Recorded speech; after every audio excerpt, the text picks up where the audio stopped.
let's talk about where the King James Bible came from and where every other version came from. Okay, there's two different texts, Greek texts, Greek and Hebrew texts that every single Bible that we use modernly came from. Okay, first correction, he says Greek and Hebrew text. That's simply not true. The Textus Receptus is not a Hebrew text. The Textus Receptus is a Greek text. This is what most people call the Textus Receptus. There is no one Textus Receptus. This is Scrivener's edition based upon the King James translation, but there is no one TR. But this is what most people are thinking of, and it's English. There is no Hebrew in it. The difference between what would be considered the standard Biblia Hebraica Stuttgartensia today and what was used at the time of the King James, I think adds up to exactly 8 differences between them. They're pretty much identical to one another. So that's the first correction. The Textus Receptus is Greek only. It is not Greek and Hebrew. Every Bible either came from the Textus Receptus, who was written by Erasmus, or the... Okay, the Textus Receptus is not something that's written by someone. When you have a Greek text where you are using multiple manuscripts, as he did, certainly not as many as this guy's going to say, but multiple manuscripts as he did, you're compiling, you're editing, you're not writing, and he's later going to use the term translated. That's not it either. So he was actually working on a diglot, and his emphasis initially in the first few editions was upon the Latin, because that's where there was a little bit more danger in that, because he was altering the Vulgate text, and the Vulgate was considered the sort of the official text of the church, and so that was pretty dangerous to do. But it's not written by somebody. And of course, even the one that we have today also went through editing by Stephanus and especially by Theodore Beza. So none of that terminology would be accurate. Sinaiticus and Vaticanus, which was written by Westcott and Hort. Okay, so here again is King James onlyists, especially who will read Burgon, or what's worst with King James only folks is they read someone who read someone who read someone who read someone. And by the time it gets down to that level, you get this kind of almost gibberish where it just doesn't make any sense anymore. But like I keep saying, these guys are 100 years behind. Here's modern Greek text. This is the Tyndale House New Testament. This is not just a reproduction of Sinaiticus and Vaticanus. And especially when you look at ECM, which is still being produced, but Mark and Acts and the general epistles are out. You have thousands of manuscripts that are being utilized by these texts. And so the idea that it's just Sinaiticus, Vaticanus, totally ignoring the papyri, totally ignoring when the papyri, key texts like John 1:18, where P66 and P75 have demonstrated that the readings found in Sinaiticus and Vaticanus are extremely ancient and early, back to the beginning of the first century. This kind of material it's completely lost. These folks just don't know what this is all about, because they're reading somebody who read somebody who read something who read something from Dean Burgon at the end of the 19th century. And they're literally over 100 years behind where things actually are. And so their descriptions just have no connection to reality at all.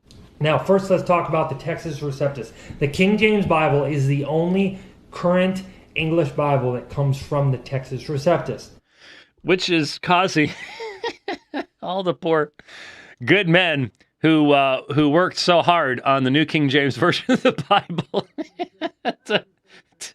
to go, hey, what about us? No, the King James is not well, you could make the argument that at least as far as this is concerned, this is based on the King James. So, but no, the New King James likewise is based upon the Textus Receptus as its base text. So, yeah, no. Now, here's a little bit about the TR, the Textus Receptus. Erasmus, the way he translated the TR was he gathered approximately 5,000 manuscripts of Scripture. He gathered them far and wide, everywhere he could. Erasmus right now is very happy. Erasmus is like, yay, I did, huh? Again, this does illustrate something that I think is somewhat important, and that is that the work that we can do today, where you literally can catalog almost 5,800 fragments of the New Testament and know where they are, and massive collation work has been done for the ECM, the CBGM databases, things like that. But that could only have happened in the past 20 years. It could not have happened before then. Information technology was not such that would allow the collation and the collecting of all that much information. In fact, people think about Tregelles, Tischendorf, they think about some of those early texts and how few manuscripts were actually involved. And then you look at the work that Hoskier did on Revelation, and that was the first, at the time anyways, complete collation of one book. And then, of course, more discoveries are made, and it's no longer a complete collation. But the point is, Erasmus had between 6 and 12 manuscripts, not 5,000. There was no place in the world, no one in the world in Erasmus's day had any earthly idea how many Greek manuscripts still existed at that point. Some of those Greek manuscripts have been destroyed by fire, flood, war since then. And many others have been found that were not known at that time. And so the only guess I can take, because again, he's got some notes over here on his right-hand side. My guess is, again, you heard somebody say something, who said something, and you're 3 or 4, steps down the road now, and things start getting muddled and confused. My guess is he's heard someone say that the Textus Receptus represents the Byzantine text type, which it does generally. It's not the best. It's not the earliest form of the Byzantine. It's not even the best form. It's sort of one thread of the Byzantine text type that's really based in about the 12th century or so.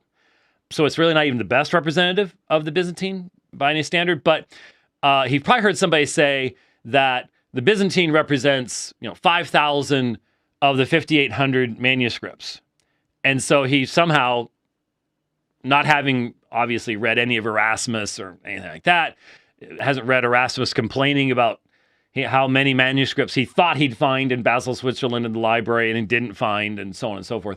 He's probably conflating all this stuff together and saying, oh, if it represents 5,000, then Erasmus had 5,000. Can you imagine a single person collating 5,000 manuscripts? We've got some of the best computing power in the world working on it, and still we haven't actually done that in a total fashion. I mean, the ECMs could be close to that, but one guy who complained that as he stood working on what he did do with his 6 to 12 manuscripts at most, was complaining that the fleas were biting him and that they were actually demons. Yeah, no. The very idea that you could collate 5,000 manuscripts at that time gives you an idea of what's really going on here. And everywhere he could find them. And he compiled about 5,000 different manuscripts. And what he did was he compared every single one of them. Every single one of them. We are talking it would take one person 3-4 lifetimes to actually do that to any meaningful level. And he had help with this, of course. And he found about 2% of them didn't line up together, didn't match identically. And so what he did with those 200%, or those 2%, was he threw the 2% out, which obviously human error and corruption, obviously there would be a percentage of them that didn't line up. But okay, so I think what's happening here is he's hearing, well, the older texts, quote-unquote Alexandrian texts, so on and so forth, only represent like 2%, and so Erasmus had no earthly idea about any of that stuff. None. if you say he did, prove it. There was no way on the small number of manuscripts he had that he could have identified text types and any of that kind of stuff. This is pure mythology based on ignorance of the historical sources and stuff like that. But then this gets repeated over and over and over again. And once you get 3 or 4 steps down the road, it starts getting a little rancid. But that 98% of the 5,000 manuscripts that he got, which contained the whole Bible. Notice the whole Bible. So now, poor Erasmus, man, this guy never slept, he never ate. He's doing the whole Bible. He's doing the Old Testament too. So he had Old Testament manuscripts somehow. Maybe it was the Greek Septuagint. I don't know. I'm not sure. Most King James Onlyists don't think the Septuagint existed, but that's the only thing he would have had. But hey, I don't know. Lined up exactly, word for word exact. And that's where we get the Texas. Word for word exact. Now, the fact is, we've identified almost all the manuscripts that he used, and they are not word for word exact. That's the problem. He had to do textual criticism. This is where you get the same kind of, in the early church, when people thought the Greek Septuagint was the standard, they told stories about how, the 70 scholars went into their caves and they came back out and they had a word for word identical, which means God inspired it, so on and so forth. That's how stories like this happen. There are no 2 manuscripts that are word for word exact, and none of the manuscripts that he used were word for word exact. Remember, he only had 1 manuscript for Revelation. It wasn't even a manuscript. It's commentary in Latin. But still, he had to make decisions, even between his own manuscripts. And the scary thing was, the best manuscript he had was the one he trusted least. It was the oldest. It was the best. And the TR would be a much better text if he had actually trusted it. But he didn't. So there you go. And this is the Sinaiticus and Vaticanus.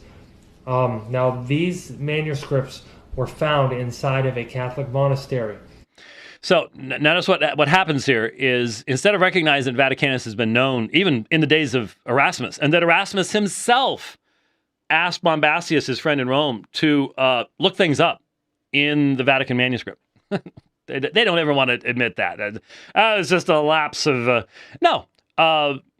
Erasmus knew that there was a very ancient manuscript. They didn't know how ancient. They didn't know exactly how old it was. But it was known in the days of Erasmus. So that's in the Vatican Library. And that's a long ways from St. Catherine's Monastery. So he's conflating Vaticanus and Sinaiticus and the story of the finding of Sinaiticus with evidently Vaticanus being with it or something, I guess. It's hard to say because, anybody who knows the history is just going, what? Where did this come from? They were found with 14,800 alterations and corrections within the document itself.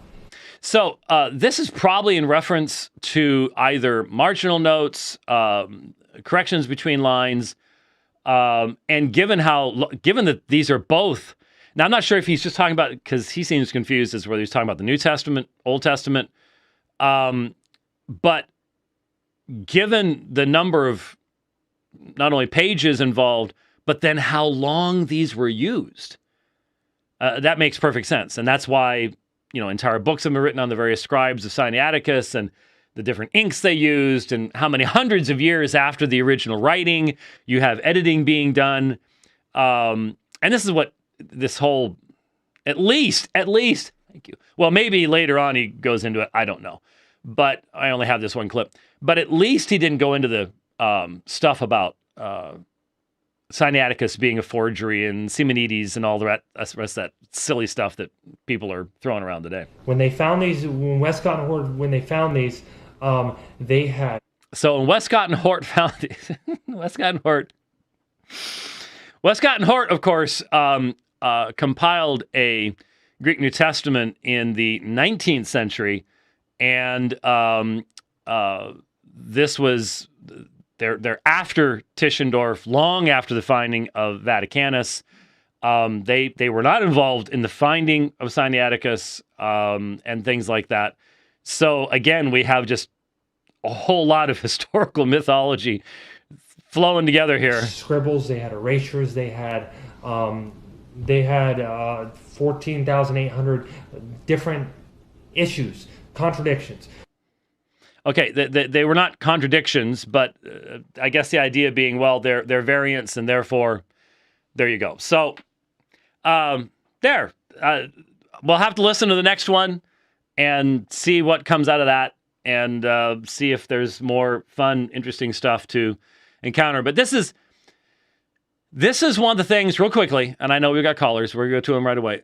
This is one of the things that's a little bit scary about the IFB King James only stuff, is that these guys, since they're afraid to listen to what's outside, then they just keep regurgitating their own stuff, and it ends up losing accuracy over time. It doesn't become more accurate. It's not iron sharpening iron. It's water dulling iron and turning it to rust, basically. And you end up with this kind of just really, really, really bad information. So I'm hoping the brother might think through some of his claims and maybe do some reading outside the IFB world, and that would be helpful at that point in time. Okay, so I'm not sure what I'm